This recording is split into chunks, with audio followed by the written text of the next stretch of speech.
자, 또 이제 저희가 가지고 있는 포트폴리오들 기술적인 해석을 좀 해보겠습니다. 저희는 아무튼 종목이 됐던 여기 비트코인이 됐던 우량주가 됐던 저희는 이제 중장기 투자를 하려고 매매가 아니고요. 그래서 중장기를 투자하는 투자자들은 이렇게 이제 그 차트를 보실 때 지금 제가 보듯이 이제 중장기 투자하시는 분들은 아무튼 그런 투자자분들은 사실은 이렇게 월봉만 보시면 돼요. 월봉만. 근데 월봉만 보면 한 달 내내 같은 봉을 보고 있어야 되니까 그래서 제가 이제 주봉도 봤다가 일봉도 봤다가 이렇게 변화를 주면서 제가 설명을 드리고 있는데 사실은 중장기 투자자는 월봉만 보면서 매수도 하고 매도도 하고 또 중간에 이렇게 보유도 하고 매수할 거냐 매도할 거냐 보유할 거냐 이제 이거에 대한 판단을 해가면 되는데 저희는 어차피 일주일 단위로 제가 이렇게 이제 쭉 그 기술적인 해석을 저희가 중요하게 가지고 있는 이런 포트폴리오에 대해서 이렇게 이제 설명을 해드리는데 제가 이제 기술적인 해석에서 이제 가장 중요한 게 그게 이제 거래량이다 이렇게 말씀드렸는데 이 거래량이 여기 이제 주봉입니다. 이건 지금 이게 비트코인 주봉인데 지나간 거지만 지금 이렇게 쭉 보면 이게 거래량이 컸을 때가 여기가 크잖아요. 거래량이. 근데 거래량이 이렇게 큰데 근데 그때 이렇게 올라가서 보면 여기였단 여기 그렇잖아요. 여기쯤이잖아요. 여기. 그러면 이 주봉으로 봤을 때 이렇게 이미 여기 대비해서 여기까지 올라갔으면 여기서 여기까지 올라갔는데 그 많이 올라갔잖아요. 근데 가격은 여기 그죠? 얼마야? 아무튼 6천만 원부터 해가지고 여기 얼마야? 600만 원? 600만 원부터 해가지고 6천만 원 거의 뭐 보면 이렇게 몇 배를 제가 얘기하는 게 몇 배를 상승을 한 상태에서 그렇잖아요. 몇 배를 상승한 상태에서 여기서 거래량이 그죠? 여기 앞에 있는 거래량들보다 큰 거래량이 나오잖아요. 이게 올라가면서 이런 거래량보다도 더 큰 거래량이 이렇게 나오면 이 거래량은 뭐냐? 이 거래량 뭐겠어요? 이게 바로 이제 이 세력이 매도한 물량이죠. 매도한 물량. 그러니까 이렇게 몇 배를 오른 상태에서 이게 거래량이 크게 나오면 그러니까 이게 고점 근처에서 이 주봉으로 봤을 때요. 거래량이 크게 나오면 이렇게 이 앞에서 나왔던 거래량들보다 이렇게 큰 거래량이 나오면 여기가 이렇게 거래량으로 봤을 때 거래량 대비 봐서 여기가 이제 이 요 거래량 여기가 세력들이 매도하는 곳이니까 그 개인들도 여기서 매도를 했어야 된다는 얘기죠. 매도를 했어야 된다. 자, 그렇죠? 거래량으로 보면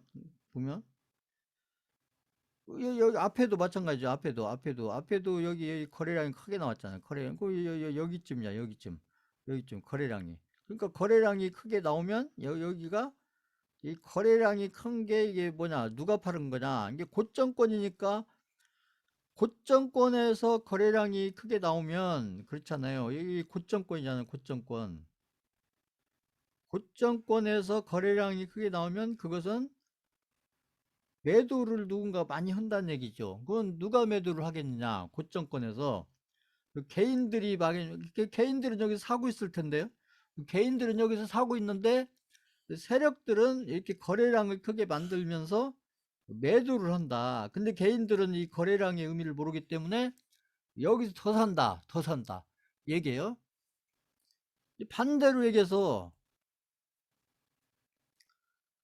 거래량이 아까보다는 저거 하지만 이렇게 여기 대비해서 여기 이렇게 많이 내려온 상태에서 여기는 지금 하락을 했잖아. 하락을 이렇게 하락을 이렇게 하락을 이렇게 큰 폭으로 한 상태에서 여기서 거래량이 크게 나왔다. 이게 거래량이 적게 있다가 여기서 거래량이 크게 나왔다. 그러면 이렇게 고점 대비해서 이렇게 큰 폭으로 내려왔으면 여기는 이게 고점권이 되는 거고, 여기서 이렇게 많이 내려오면 여기가 바닥권이 되겠죠. 바닥권. 그러니까 바닥권에서 이렇게 주봉으로 봤을 때 거래량이 크게 나오면 이것은 누군가 매수를 한 거다. 매수. 근데 여기서 개인들이 살 리는 없는 것이고, 제가 늘 얘기했듯이 그럼 누가 매수를 했을 거냐? 이 세력들이 매수를 했다는 얘기. 세력들이. 그래 한번 보시면 자 보시면, 자 여기도 마찬가지예요. 아까 제가 이제 설명드린 거고, 그래서 세력들은 이제 결과론적으로 보면 세력들은 여기에서 큰 거래량으로 매수를 해서 이걸 몇 배를 끌고 간 다음에 여기에서 거래량을 크게 만들면서 여기서 매도를 했다 얘기죠. 이 주봉으로 봤을 때 보면, 자 그럼 지금도 마찬가지란 얘기죠. 지금도 보시면 이제 고점은 이제 여기가 고점권이었고, 근데 여기서 보시면 세력들이 여기도 여기가 원봉, 제가 얘기하는 원봉이고 이게 투봉인데, 주봉으로 봤을 때 원봉 투봉이잖아요. 주봉으로 보면. 근데 이게 세력들이 어느 봉에서 많이 팔았냐? 원봉에서 많이 팔았다는 얘기죠. 원봉에서. 그러니까 그 세력들이 여기서 많이 팔고, 세력들이 이제 팔고, 여기서 세력들이 매도를 많이 하고, 매도를 해서 현금을 들고 있다가 여기 내려왔을 때, 여기 내려왔을 때 거래량 있잖아요. 여기 내려왔을 때 거래량, 여기쯤에 거래량. 근데 현금을 들고 있다가 여기에서 다시 재매수를 했다가, 그래서 끌고 올라가서, 그래서 언뜻 보면 여기를 넘어갈 것 같지만 넘어가지를 않고, 그리고 여기보다는 적지만 여기에서 이제 거래량이 그렇잖아요. 여기 앞에보다는 거래량이 큰 거. 이 거래량이 나오면서 결국 세력들은 여기 원봉 여기에서 1차 매도를 하고, 그 다음에 여기서 현금 들고 있다가 더 사가지고 여기 다시 올라간 다음에, 그래서 이때 막 별 얘기 다 나왔죠. 이때 막 1억 간다, 2억 간다, 3억 간다, 막 이런 얘기 할 때 세력들은 여기 있잖아요. 거래량을 이렇게 터트리면서 여기죠, 여기. 그래서 여기에서 세력들은 2차 매도를 했다. 주봉으로 보면 2차 매도를 했다. 이런 얘기고요. 이제 거래량만 보고 이렇게 세력이 어떻게 했었는지를 이렇게 해석을 해보면, 이건 주봉입니다. 주봉으로 보았을 때 이제 이런 걸 했었고, 그러다가 이제 거래량이 줄었다가 지금 보면 이제 거래량이 지금 이런데 거래량이 좀 이렇게 거래량이 크잖아요. 이런데 거래량. 그다음에 여기 거래량, 여기 거래량. 그러면 자 이제 여기 거래량. 요 거래량은 저기 세력의 입장에서 이 거래량은, 이 세력의 입장에서 이 거래량은 매수일 거냐 매도일 거냐, 매도일 거냐 이제 이게 문제인데, 보면 근데 그건 어렵지 않다는 얘기죠. 판단하는 게. 그것은. 왜냐면 이미 여기 대비해서 지금 여기는 지금 이렇게 많이 내려왔잖아요. 큰 폭으로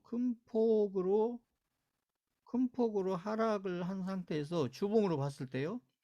그래서 이 거래량이 이렇게 있어서 여기서 거래량을 가지고 매수를 한 거죠. 제가 봤을 때는. 그러면 매수해서는 바로 가야 되는데 또 안 가죠. 그래서 여기서 또 다시 거래량이 이보다는 적지만 이런 거래량이 또 나오잖아요. 거래량 주봉으로 봤을 때 일주일 동안 이렇게. 그래서 지금 여기서 큰 폭으로 하락을 한 상태에서 이런 거래량들이 지금 막 그렇잖아요. 아까 이런 거래량보다는 적지만 지금 이런 거래량보다는 적지만 그래도 나름대로 제가 봤을 때는 이런 거래량들이 나름대로 지금 비트코인에서 봤을 때 의미가 있는 거래량이고 지금 이런 거래량들은 이게 세력들이 판다기보다는 제가 봤을 때는 매수하고 있다. 이렇게 저는 판단이 해석이 되는 거고 그래서 비트코인은 지금 뭐 일봉 뭐 이런 거 볼 필요 없어요. 제가 늘 얘기했듯이 지금 아무튼 여기서 지루하게 근데 여기서 보면 뭐 주봉으로 보면 결국 이 폭 속에 안 있는 거 이 폭 속에서 이렇게 일주일 해가지고 이 폭에서 계속 이렇게 횡보하고 있는 거 횡보하다가 이렇게 아까 한 번 매수하고 또 한 번 매수하고 이런 식으로 매수하고 중간에는 또 이렇게 뭐 가만히 놔두다가 또 매수하고 뭐 그리고 그러면서 여기서 또 매수를 또 몇 번 더 하겠죠. 그렇게 해서 자, 그래서 이제 이런 흐름들을 봐서, 그래서 이제 이 고점 대비해서 이 내려가는데, 이게 내려가도 제가 봤을 때는 이 정도 선까지 볼 수 있는데, 그것도 이제 확률인 거니까요. 제가 봤을 때 이렇게 갈 수도 있고, 이렇게 돌아서 갈 수도 있고.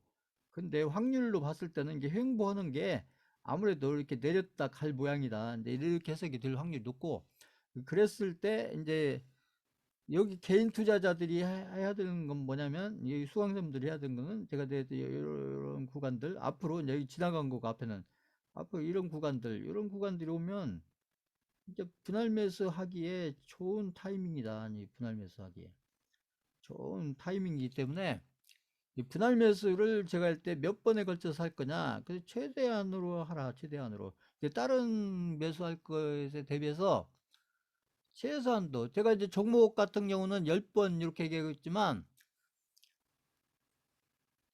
여기 지금 비트코인 같은 경우는 여기서 분할 매수를 한다면 앞으로 그 기간을 어느 정도 잡고서 분할 매수 하셔야 되면 최소한 한 1년 이상을 보고서 분할 매수 하셔야 돼요. 1년 이상. 급하게 생각하시면 안 되고 이렇게 천천히 차근차근 이렇게 그러니까 돈이 생기면 1년 이상을 이렇게 매수를 해야 되니까 이게 분할 매수 제가 있잖아요. 이게 본인들이 돈이 크든 적든 간에 이 분할 매수를 앞으로 거의 1년 정도 이렇게 한다, 1년 이상 한다고 생각하시고 이 분할 매수를 1년 이상 한다 생각하시고 그래서 본인들이 예를 들어서 이 1,000만 원어치를 내가 지금 매수를 하겠다. 그러면 몇 번에 나눠서 할 거냐? 그러면 앞으로 1년 이상 분할 매수를 해야 되니까 지금 보면 최소한도 한 100번은 나눠서 하시라. 100번은 나눠서 그것도 제가 했던 그 음봉 따라서 하시라. 음봉 따라서 이게 100번 이게 1,000만 원치 산다면 한 번에 턱턱턱 사지 마시고 이 분할 매수를 철저히 하셨는데 일단은 돈을 최대한 아껴가면서 시간을 보내야 되니까 시간을 앞으로 그래서 앞으로 한 1년 정도는 이게 비트코인을 가지고 분할 매수하는 기간이다.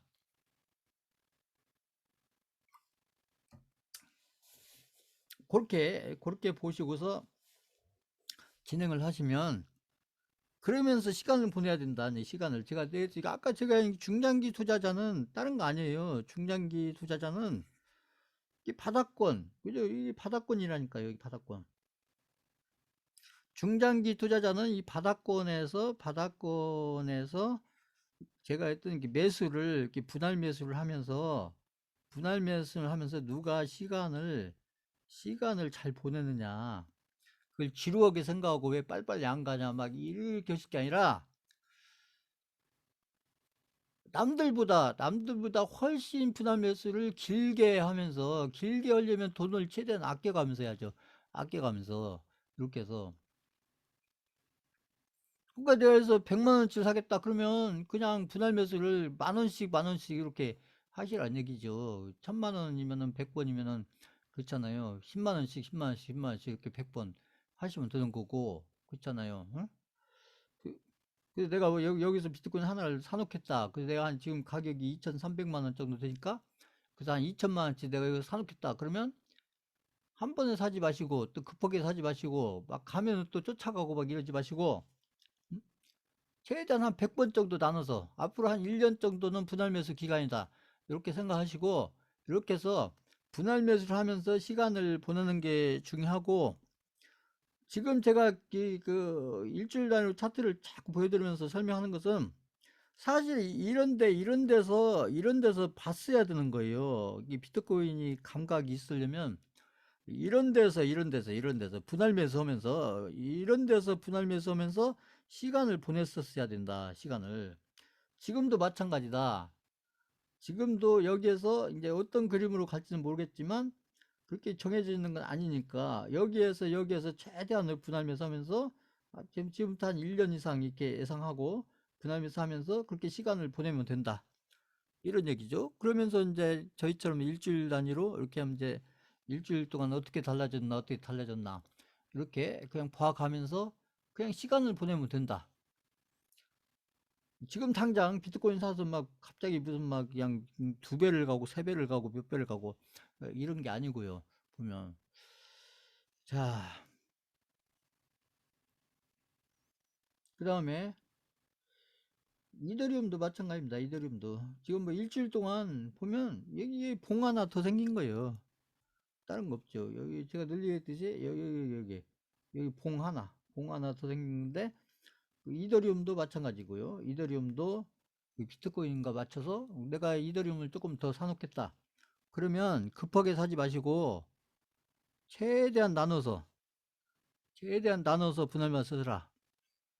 시간을 충분히 가지고 제가 아까 말씀드리니까 1년 정도 앞으로 이제 2022년도도 다 갔잖아요. 이제 그 니플도 마찬가지예요. 니플도 여기 보시면 이게 주봉이잖아요. 주봉 여기 주봉 일주일짜리 봉. 그렇게 해서 이게 바닥권, 이제 비트코인이 바닥권에 있기 때문에 지금 뭐 이더리움이든 니플이든 다 바닥권에 있는 거고 이 바닥권에 있을 때 내가 조금 더 추가 매수를 하겠다 이렇게 하시면 한 번에 사지 마시고 그리고 최대한 한 1년에 한 100번 정도 나눠서 이렇게 매수를 한다 이렇게 생각하시고 그렇게 매수를 해가다가 제가 또 이제 또 더 좋은 흐름이 나오면 제가 이렇게 분할 매수의 횟수를 줄이세요. 제가 예전에 대선주 할 때 그랬잖아요. 대선주 기억나실지 모르겠지만 처음에 대선주 할 때 제가 한창제지 종목 드리고 수강생분들한테 100번 나눠서 분할 매수를 하겠어요. 100번. 100번 나눠서 분할 매수 하시라고 이렇게 했다가 제가 중간에 20번으로 줄이고 다시 10번을 줄이고 이 흐름에 따라서 제가 이렇게 변화를 주니까 일단은 본인들이 지금 아직 바닥이 확인이 안 됐기 때문에 지금은 이렇게 막 급하게 사시면 안 된다. 최대한 시간을 가지고 돈을 아껴가면서 이렇게 그래서 한 1년 정도 일단은 지금은 한 1년 정도 내가 100번 이상 분할 매수한다 이렇게 생각하고 매수를 하다가 제가 봐가지고 그 분할 매수 횟수를 좀 줄여야겠다 이렇게 판단이 되면 제가 그 흐름을 보고 그 횟수를 조절하겠다 이런 얘기예요. 그러니까 돈을 급하게 사용하지 마시라. 최대한 아껴가면서 하시라. 자, 보시면 되고요.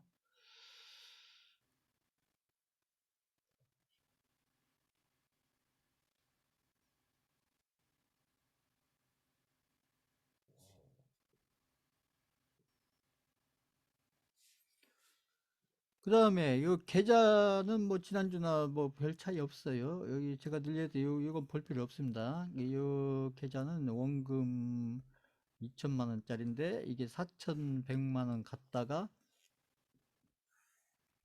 2,300, 400까지 갔다가 지금 2,900, 여기 3,000 조금 넘었다가 또 2,900 얼마 이렇게 왔는데, 일주일 동안 뭐 크게 변화 없어요. 그냥 왜 이게 변화가 없냐면 시장이 지금 뭐 제자리잖아요. 시장이 지수로 보면 이게 조정도 아니고 거의 제자리 일주일 동안. 시장이 뭐 하루하루로 보면 오르고 내리고 했지만 결국 지수로 보면 결국 지난주 자리나 이번 주 자리나 결국 그 자리가 그 자리다. 그러니까 시장의 위치가 그 자리가 그 자리니까, 그러니까 계좌도 크게 달라지지 않고, 이제 이럴 때 그냥 종목을 이렇게 잘 이렇게 이제 분할 매수해서 이렇게 가지고 계시면 된다, 이런 얘기죠. 그리고 아까 제가 이게 종목 들을 때 그동안에 이제 이렇게 그 파른 종목들 있잖아요. 그 유신이라든지 대보라든지 그런 종목들을 다 팔았으니까 그런 현금들을 또 급하게 쓰시면 안 되고, 그런 돈들을 잘 가지고 있다가 제가 이렇게 종목 하나씩 이렇게 추가로 드리면 그런 종목들에 이렇게 그런 종목을 매수하시면 된다는 얘기죠. 그리고 제가 늘 얘기했듯이 지금은 막 시장이 하락하고 막 급락하고 막 그런 시장이 아니기 때문에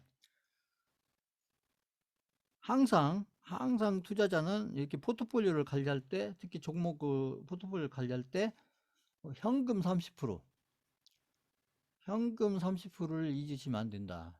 현금 30%를 시장이 이렇게 좋을 때, 시장이 한 번씩 반등 나올 때 있잖아요, 시장이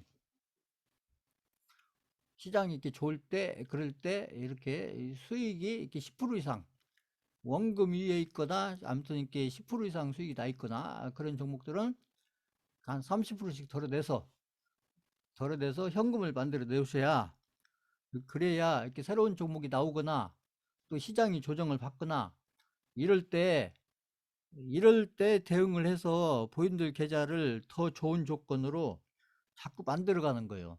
이게 미래의 본인들 계좌가 지금보다 훨씬 더 좋아져 있으려면, 제가 늘 얘기했듯이 우리나라 코스피 지수가 저기 3,300 이상 위에 올라가 있을 때 본인들의 추정 예탁금이 지금 추정 예탁금 대비해서 두 배든 세 배든 몇 배든 이렇게 가 있으려면, 지금같이 시장이 바닥권에 있으면서 이렇게 조정받을 때, 그럴 때 이게 관리를 잘 하셔야 되는데, 이게 지금은 절대, 아까 비트코인도 마찬가지고요. 저희 종목들도 마찬가지예요.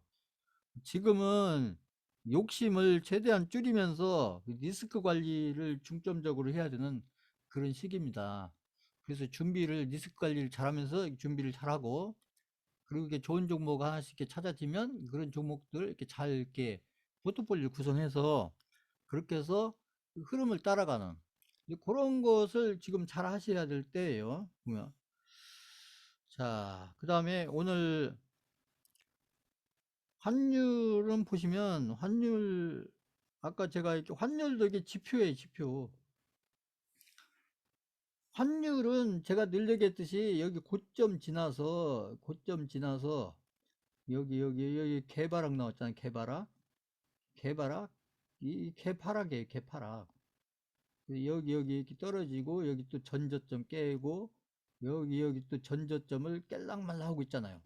그러니까 당분간은 요 범위 안에 있잖아요. 요 범위 안에 이 박스권, 제가 봤을 때 이 박스권에서 이렇게 오르락내리락 할 겁니다. 이렇게 오르락내리락 또 시간을 보내겠죠. 이렇게 해서 오르락내리락 그러다가 제가 봤을 때는 또 때가 되면 저는 여기 깬다고 봐요.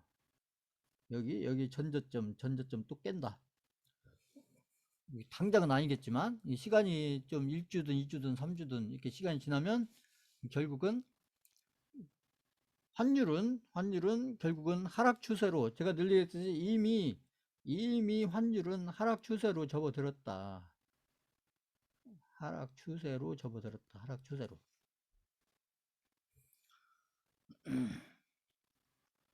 그 미국의 금리 인상도 어젠가 발표했는데 그렇잖아요. 이제 그 자이언 스텝을 넘어서 이제 그 0.5, 0.75에서 0.5로 이렇게 지금 변화가 왔잖아요.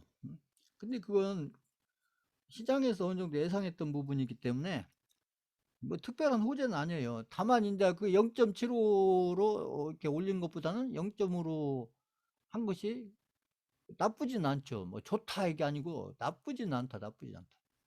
그게 무슨 얘기냐? 그 0.7을 올렸으면 또 시장들이 또 한번 또 충격을 받았을 거다 얘기죠. 미국 시장부터 해서 한국 시장까지 덩달아서 이렇게 지수가 그 0.75 금리 올렸으면 그 금리 영향을 받아서 미국 시장도 그렇고 한국 시장도 그렇고 한번 출렁했을 텐데 0.5로 하니까 그런 출렁거림이 없었다는 얘기죠. 보시면 그런 얘기예요. 그것도 의미가 있는 거예요. 그 나름대로 보면. 자, 그래서 환율은 제가 늘 얘기했듯이 지금 걱정할 단계가 아니다. 그래서 환율 같은 경우는 여기서 여기 내려오는데 여기 시간이 얼마 안 걸렸잖아요. 시간이 보세요. 시간이 올라갈 때는 시간이 이렇게 많이 걸렸는데 내려올 때는 이렇게 시간이 이렇게 많이 안 걸린다니까요. 내려올 때는 여기 내려오는데 여기 보세요. 여기 여기서 여기 올라가는데 여기서 여기 올라가는데 이게 몇 달 걸렸어요. 한 달, 두 달, 석 달, 넉 달, 다섯 달, 다섯 달 걸렸는데 그 위치 내려오는데 한 달도 안 걸려서 내려오잖아. 한 달도 안 돼서 그죠? 한 달 만에 다 내려오잖아. 한 달 만에 보세요.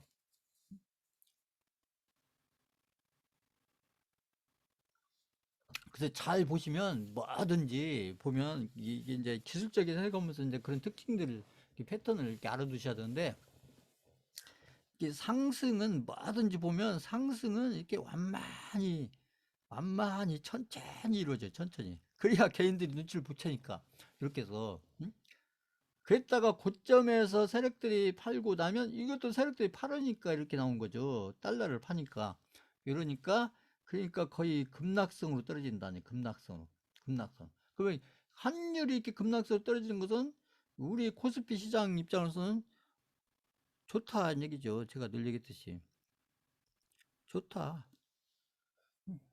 그래서 우리 시장에 제가 아까 미국 경제 지표도 이제 설명드리면서 미국의 그 ISM 지수하고 우리 그다음에 소매 판매하고 우리 코스피 지수 관계를 설명드렸는데 굳이 뭐 그건 이제 어차피 저희가 이제 경제 지표를 공부하니까 제가 그걸 설명드린 거고 그런 것까지 몰라도 제가 늘 얘기했듯이 이 환율 지금 제가 계속 설명드린 이 환율하고 이 삼성전자 환율의 흐름과 삼성전자의 흐름 환율의 흐름과 삼성전자의 흐름만 이렇게 잘 해석을 해가면 우리 시장에 대해서 우리가 걱정을 해야 되는지 아니면 강세장, 상승장, 강세장을 생각해야 되는지 이제 그런 판단들은 환율의 흐름과 여기 삼성전자의 흐름 두 개, 거기다가 내가 확률을 좀 더 높이겠다. 그러면 아까 제가 설명드린 그 경제지표, 그 경제지표 한두 개. 그렇게 해서 이렇게 이제 방향을 잡아가면, 추세의 방향을 잡아가면 확률이 굉장히 높아지겠죠. 그렇게 하면. 뭐 100%는 아니겠지만, 그러면 뭐 확률이 거의 90% 이상 그런 확률로 갈 수가 있겠죠. 자, 그렇게 보시면 되고, 그 다음에 이제 미국 시장은 나스닥 보시면 나스닥은 뭐 거의 제자리예요. 보시면 여기 보면 뭐 그 나스닥은 이렇게 올려놓은 상태에서 여기 지금 또 왔다 갔다 횡보하고 있잖아요. 제가 했잖아요. 그러니까 이게 왔다 갔다 횡보하면서 결국은 이 이평선들이 모아져야 된다. 이평선. 그러니까 이제 기술적인 해석을 하실 때 이렇게 길게 보실 때는 이 거래량들이 중요해요. 그러니까 아까 제가 이렇게 비트코인에서 설명했던 길게 보실 때, 이제 주봉이든 월봉이든 길게 보실 때는 이 거래량에 대한 해석이 중요하고, 그 다음에 이렇게 단기적으로 이렇게 해석할 때는 이평선들 있잖아요. 이평선들의 흐름에 대한 해석이 중요한데, 결국 이평선들의 흐름이라는 건 다른 게 아니에요. 이렇게 모아졌다가, 이렇게 벌어졌다가, 다시 모아졌다가, 또 이렇게 벌어졌다가, 응? 이걸 반복했다는 얘기죠. 보면. 그렇죠. 보면. 이 완전히 모아진 건, 점으로 모아진 건 아니지만, 그러니까 이평선들의 거리가 이렇게 좁혀졌다가 또 이렇게 넓혀졌다가 또 이렇게 좁혀졌다가 이렇게 큰 틀에서 보시면 다시 넓혀졌다가 다시 좁히는 과정. 그러니까 이 거래량에 대한, 특히 거래량이 큰 거, 작은 것이 아니고 거래량이 큰 거, 거래량이 큰 거, 거래량이 큰 거, 큰 거래량에 대한 그 의미와 타이밍, 그 부분하고, 그 다음에 이제 구간을 보실 때는 이평선들이 지금 모아지고 있는 단계인지, 이평선들이 이렇게 아무튼 아무튼 좁혀지고 있는지, 이렇게 넓혀지고 있는지. 그래서 이렇게 좁혀지면 넓혀지고, 넓혀지면 좁혀지고, 좁혀지면 넓혀지고, 넓혀졌으니까 좁혀지고, 이걸 반복한다. 그러면 여기서 다시 여기에서 이제 좁혀지면 이제 이게 또 넓히는 쪽으로 가겠죠. 미래에. 아직 그림이 그려지지 않았지만, 이게 넓혀질 때, 이제 넓혀질 때 이제 어느 방향으로 넓혀지냐, 아래쪽으로 넓혀지냐, 위쪽으로 넓혀지냐, 이 이제 방향성이 결정이 된다는 얘기죠. 이평선들이 넓혀지는데, 여기에서 아래쪽으로 넓혀질 거냐, 위로 넓혀질 거냐, 그걸 또 잘 봐야죠. 이렇게 해서 이제 그런 것들을 이렇게 잘 생각하면서 이 그림을 그냥 이렇게 그냥 보지 마시고, 눈으로 제가 설명드리는 이 거래량들을 이렇게 잘 살펴보시고, 그 다음에 이평선들, 이렇게 단기적으로 이평선들이 이렇게 모아지는데, 이평선들이 이렇게 넓혀지고 모아지고, 이게 이평선들이 제가 이평선 개념에 대해서 설명했잖아요. 이게 좁혀지거나 넓혀지거나 이렇게 하는 거고요. 그 다음에 이제 여기에다가 플러스 하나 더 하면, 이게 이제 이 역배열인지 정배열인지. 그래서 역배열에서 정배열로 가는지, 정배열로 역배열로 가는지. 그래서 이평선들이 이렇게 모아지면서 이렇게 배열이 달라졌다가 다시 이렇게 넓혀졌다가 여기서 좁혀지면서 또 이렇게 배열이 역배열에서 정배열로 이게 이제 달라지고, 이게 역배열 정배열은 이게 이제 단기 이평선을 중심으로 보냐, 이게 장기 이평선을 중심으로 보냐, 또 의미가 달라지는 거죠. 같은 역배열이라도, 같은 정배열이라도 단기 이평선들이 역배열이냐, 장기 이평선들이 역배열이냐, 정배열이더라도 단기 이평선들이 정배열이냐, 장기 이평선들이 정배열이냐. 그래서 이제 그런 조합들을 이렇게 이제 해석을 해가면서 그림을 변화를 보고, 그래서 그림을 보면서 앞으로 이평선들이 이제 어떤 쪽으로 움직여 가겠다, 역배열 쪽으로 가겠다, 정배열 쪽으로 가겠다, 그럼 넓혀지는 쪽으로 가겠다, 좁혀지는 쪽으로 가겠다, 이렇게 몇 가지 조합을 이렇게 염두에 두고 그림을 이렇게 해석을 하고, 그리고 미래의 이평선들이 어떻게 그려질 건지, 일주일 후에, 2주일 후에, 3주일 후에, 아니면 한 달 후에, 두 달 후에, 석 달 후에 이평선들이 어떻게 달라져 있을 건지, 지금 이평선하고 어떤 형태로 이평수가 달라져 있을 건지, 이제 그런 그림들을 자꾸 그려보는 거예요. 본인들 머릿속으로.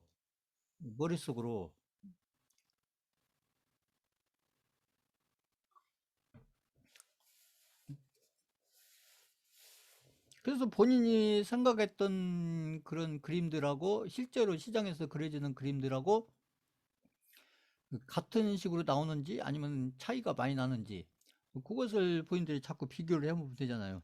이게 당장 그걸 맞추시라는 게 아니고 자꾸 그런 생각을 해보시라, 이런 얘기예요. 이제 그림을 이렇게 멍하니 보지 마시고, 결국은 이제 이평선들이 이렇게 모아지는데, 지금 이평선들이 중요한 게 아니고, 이게 나중에 일주일 후, 아니면 한 달 후, 두 달 후, 1개월 후, 2개월 후, 한 달 후, 두 달 후에 이평선들이 어떤 그림으로 그려져 있을 거냐. 그래서 이평선들도 이게 미래의 이평선들이 어떤 그림으로 가 있을 거냐,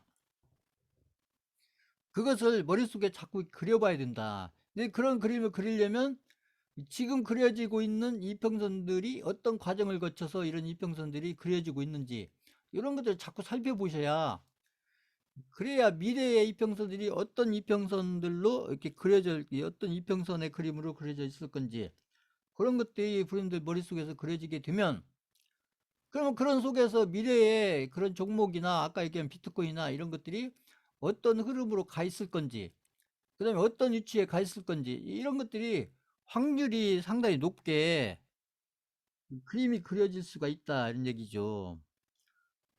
그것은 지금 제가 얘기하는 이런 이제 과정들을 거치면서 본인들이 자꾸 훈련을 해야죠. 훈련을 보면 자, 그래서 제가 설명드리는 그런 것들을 이렇게 잘 참고하셔서 본인들이 혼자 보실 때 한번 이렇게 아무튼 제가 설명드리는 이런 부분들을 이렇게 잘 참고하셔서 한번 자꾸 대입을 해보셔라 이런 얘기예요. 그다음에 오늘 수급은 보면 이제 코스피에서 외국인이 팔았죠. 외국인이 많이 파는 건 아니에요. 이 기관이 파는 건 별 의미 없어요. 제가 늘 얘기했듯이. 근데 이제 외국인이 조금 팔았죠. 조금 팔았는데 개인이 많이 샀다. 그러니까 코스피가 떨어진다는 얘기죠. 그다음에 코스닥 같은 경우는 기관이 팔았는데 개인이 그만큼 샀다. 그러니까 코스닥도 떨어지고 이렇게. 그래서 오늘 시장에서 수급은 그렇게 좋은 수급은 아니었다. 이렇게 보는 거죠. 그러니까 그 다음에 한국 코스피 코스닥이 보시면 아까 말씀드린 것 같이 보면은 일주일 동안 횡보한 거예요. 횡보했잖아요. 횡보. 일주일 동안 횡보. 그러니까 코스피도 코스닥도 일주일 동안 횡보를 했다. 횡보 보면 그러니까 계좌도 별다른 변화가 없다 이런 얘기죠. 시장이 크게 이렇게 위든 아래든 움직이지 않으니까 거의 제자리에 있는 거지. 제자리. 그렇다고 이 뭐 거래량도 크게 뭐가 달라지지 않았어요. 보면. 그러니까 이제 어제 오늘까지 해서 이제 미국의 금리가 이제 어떤 식으로 결정될 건지 그거에 맞춰서 그 세력들이 남들 리스크 관리를 한 거죠. 보면 시장과 관련해서 리스크 관리를 하니까 시장이 지수에서 우리 시장 같은 경우에 크게 변화가 없었다. 그러니까 앞으로 계속 이렇게 갈 거냐? 아니라는 거죠. 그 다음에 이제 우리 삼성전자를 보시면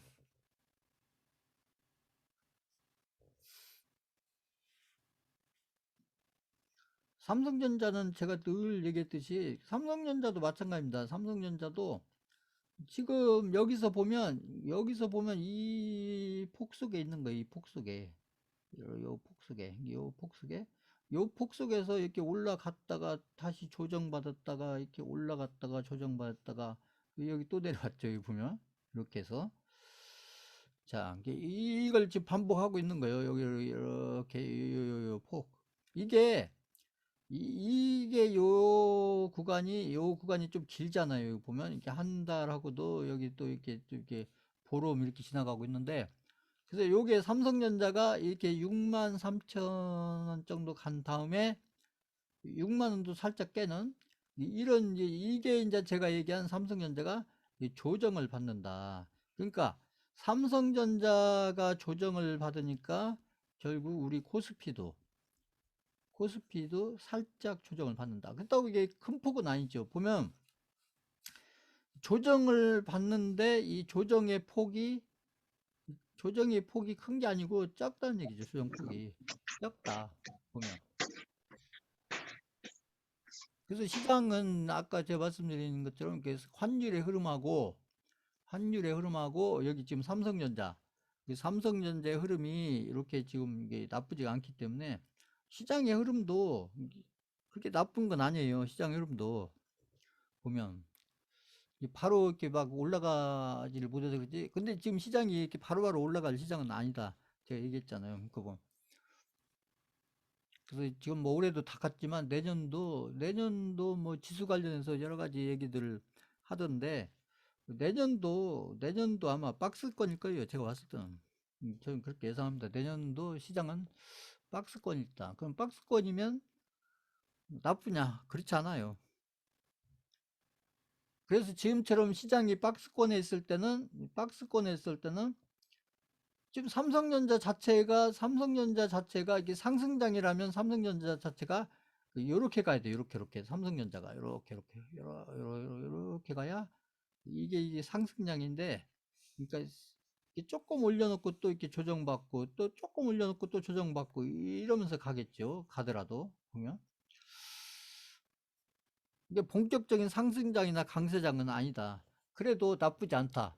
저희가 이제 주로 개별주 중심으로 포트폴리오를 운영해서 관리를 해가기 때문에 저희 우량주 가지고 하는 게 아니고 개별주 중심으로 포트폴리오를 관리해가는 입장에서는 이렇게 시장이 이렇게만 흘러가줘도 뭐 괜찮다. 그래서 삼성전자가 지금 이런 흐름으로 가고 있다. 나쁘지 않다는 얘기죠. 카카오. 카카오는 다른 거 없어요. 카카오는 이제 뭐 여기 앞에는 볼 필요가 없고, 이제 카카오는 제가 늘려도 여기서부터가 의미가 있는 거예요. 여기서부터가.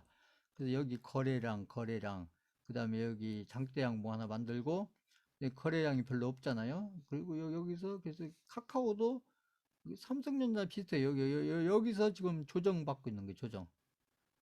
이 박스 안에서 조정받고 있다.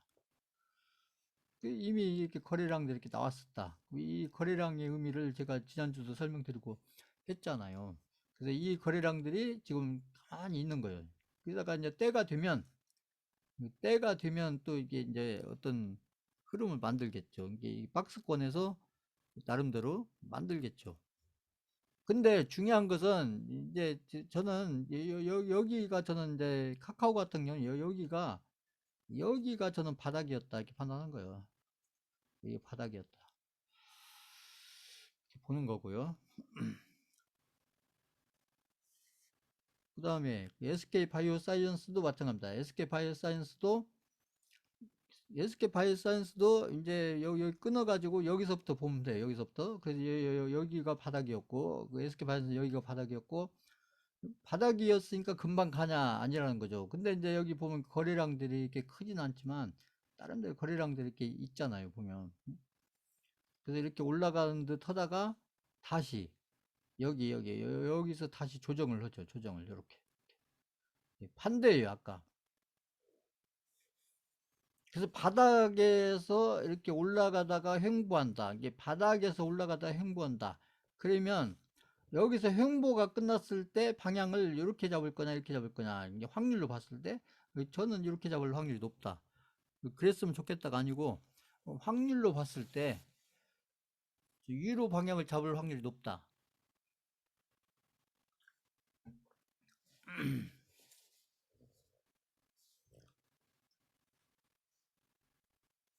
그렇게 보시면 되고 그래서 잘 보유해서 가지고 가시면 돼요. 그래서 그 다음에 이제 저희가 들고 있는 개별주들 몇 개 보겠습니다. 자,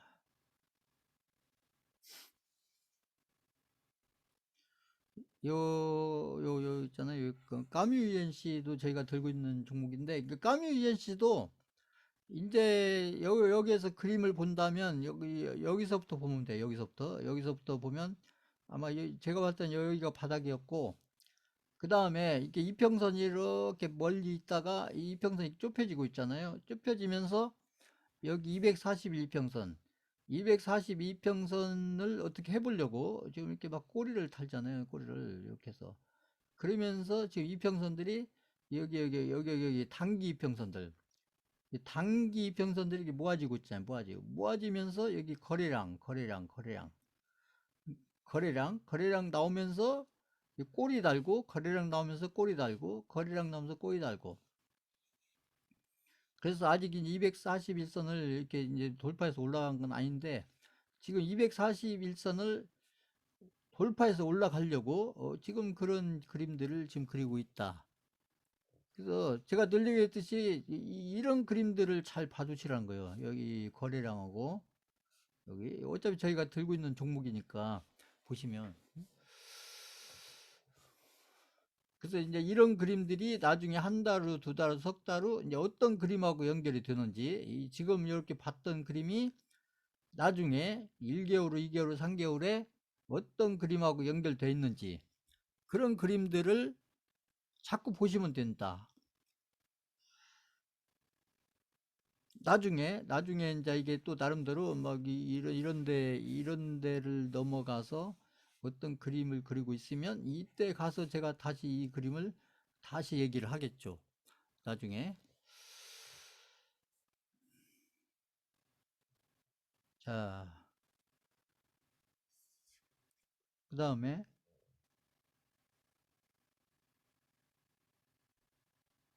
호텔 신라.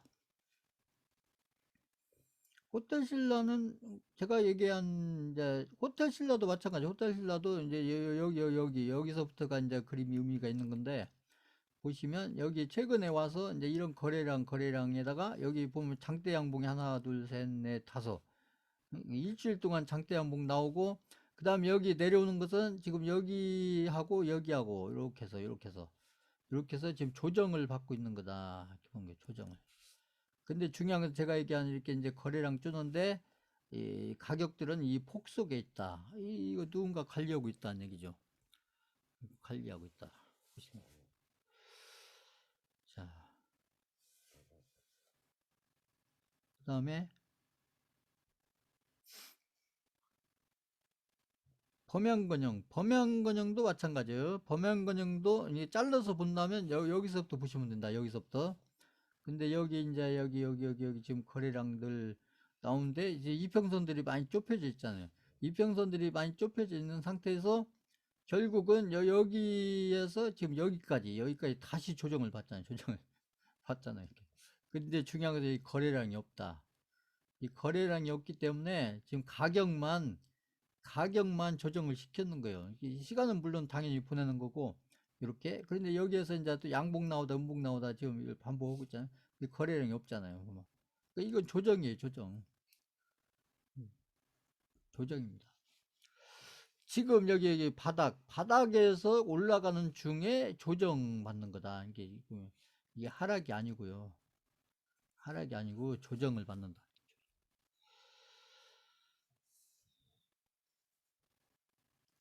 대신에 이제 비중은 제가 얘기한 만큼만 가지고 가셔야 돼요. 또 제가 설명드린 몇 종목에다가 또 비중을 딱 또 그쪽 몰아버리면 본인들이 리스크가 그만큼 커지게 되는 겁니다. 그쪽에서. 이제 제가 드리는 게 설명을 듣는데 이 비중을 더 늘려라 이런 얘기가 아니에요. 이게 들고 있는 비중만큼만 들고서 제 설명을 참고해서 이렇게 잘 보유해서 가지고 계셔라.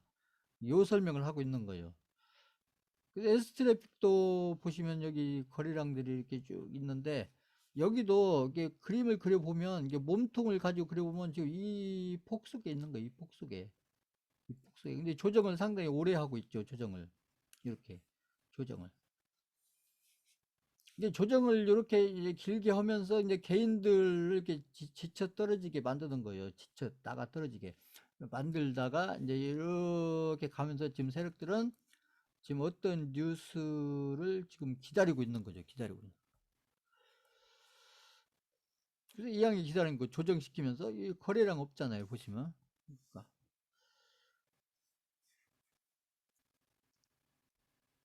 히림도 마찬가지입니다. 히림도 여기 이제 최근에 보면 이제 여기 앞에 이렇게 조정이 있지만 이제 여기서부터 보시면 돼요. 여기서부터.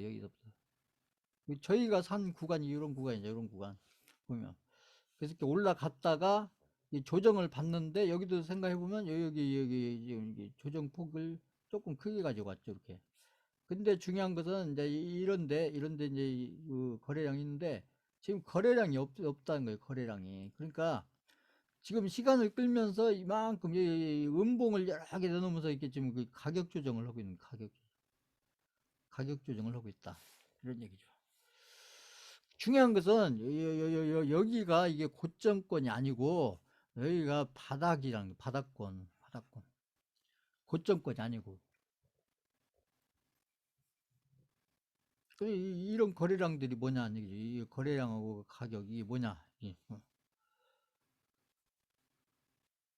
그래서 거래량이 이제 이게 거래량이 큰데 이게 바닥권에서 큰 거래량이냐, 고점권에서 큰 거래량이냐. 아까 제가 비트코인에서 설명해 드렸잖아요. 보면 그래서 같은 거래량에 대한 해석인데 지금이 바닥권이냐 고점권이냐 그거에 따라서 의미가 정반대가 된다. 이런 얘기죠. 대우건설도 마찬가지예요. 여기서부터 보시면 되는데 여기가 바닥이었고 이렇게 올라간 다음에 그 다음에 이평선들이 모아지면서 이렇게 좀 이렇게 길게 조정을 하잖아요.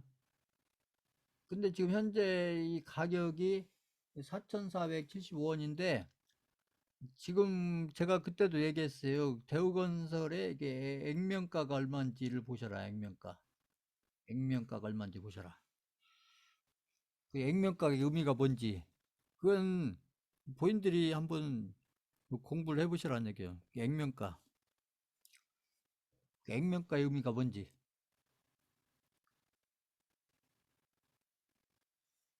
대우건설은 이게 가격은 이렇게 작은데 이게 개별주 아니에요. 자,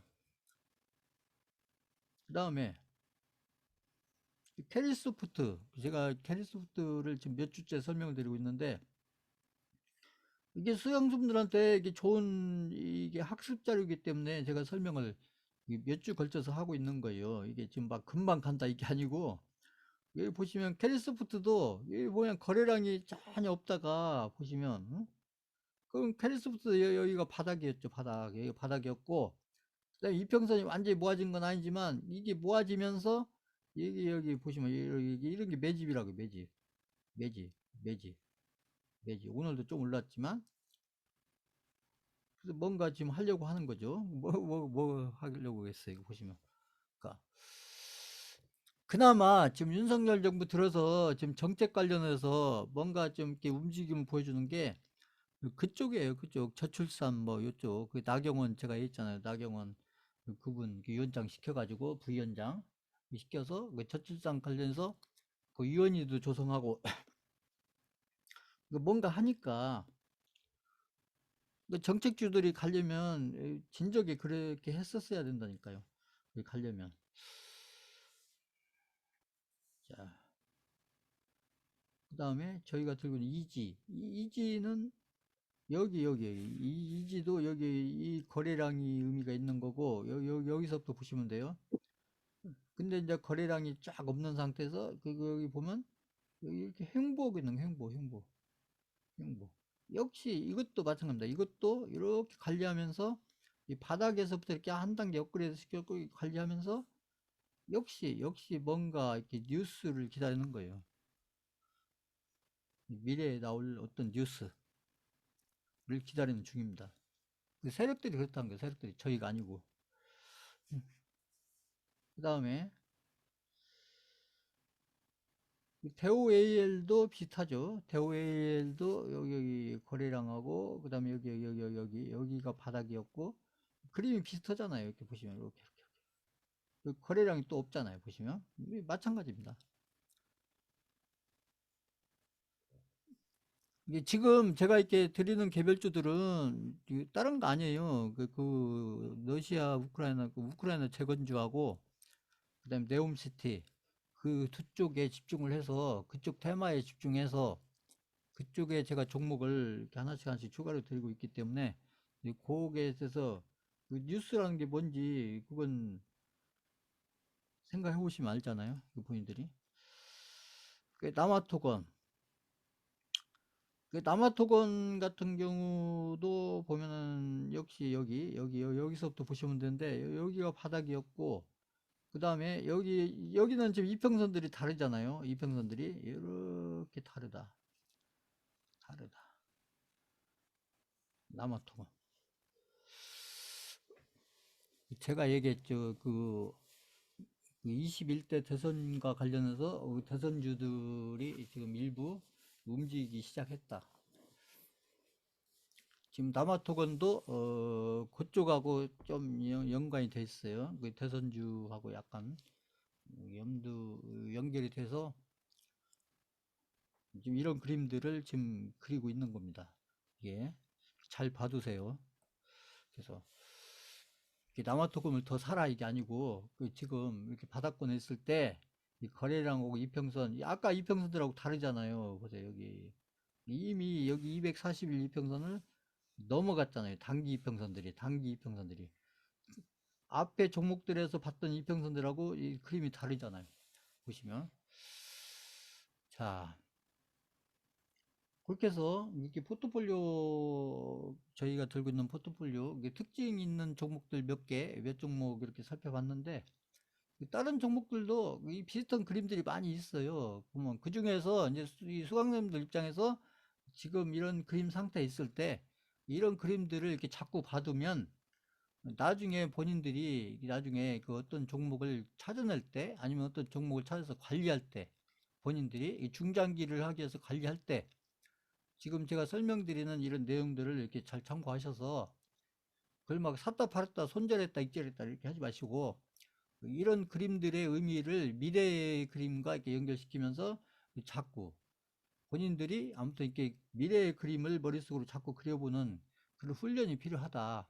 그리고 저희는 이제 테마를 염두에 두고 있기 때문에 저희 종목들은 이제 주로 지금 현재로서는 이제 네옴시티하고 그 재건주 그쪽에 염두를 두고 지금 종목들을 최근에 드린 종목들은 그쪽으로 이렇게 드리는데 기존에 저희가 이렇게 그 정책적으로 들고 있던 종목들 중에 적지 않은 종목들이 지금 21대 대선과 관련해서 인맥주든 정책주든 아무튼 특히 인맥주 쪽으로 그 연결돼 가는 종목들이 일부 있어요. 일부 지금 보면 자 그렇게 보시면 그래서 이렇게 세력들이 갈리고 있는 종목들은 때가 되면 또 이쪽 테마로 연결하고 저쪽 테마로 연결하고 이렇게 하면서 이렇게 파동을 만들어 가기 때문에 그래서 저희는 이제 저희가 지금 본격적으로 대선주 21대 대선주를 하는 건 아닌데 저희가 포트폴리오로 들고 있다 보니까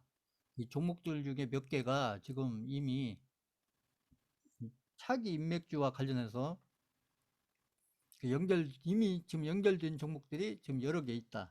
이렇게 말씀드리고 지금 이런 그림들이 지금 그런 그림들이에요. 보시면 자 그렇게 해서 지금 이제 바닥권에 있을 때 이 종목들의 지금 거래량하고 이평선하고 이런 관계, 그 다음에 앞으로 미래에 그려질 그림들, 그 다음에 미래에 나올 뉴스들, 그 다음에 미래에 어떤 테마하고 연결돼 갈 건지, 그래서 이제 그런 것들을 잘 염두에 두면서 지금 나오는 이 그림들이 좀 특징이 있는 그림들이기 때문에 자꾸 제가 보여드리는 그림들이 지금 저희가 들고 있는 종목들 중에서는 나름대로 이렇게 의미 있는 어떤 패턴을 지금 자꾸 보여주고 있기 때문에 그런 그림들을 제가 반복해서 제가 설명을 해드리는 거예요. 그걸 막 보고 외우라는 게 아니고 자꾸 봐두라는 거죠. 이렇게 바닥권에 있을 때. 한 종목 한 종목 이렇게 자꾸 봐두다 보면 나중에 미래에 내가 또 새로운 종목을 할 때 이런 봐뒀던 그림들이 그때 가서 아무튼 참고가 되는 경우가 많이 있을 거다. 그런 것들이 이제 쌓이면은 본인들 실력이 되는 거예요. 하나씩 하나씩. 이렇게 해서 자 오늘 강의는 이걸로 마치겠습니다.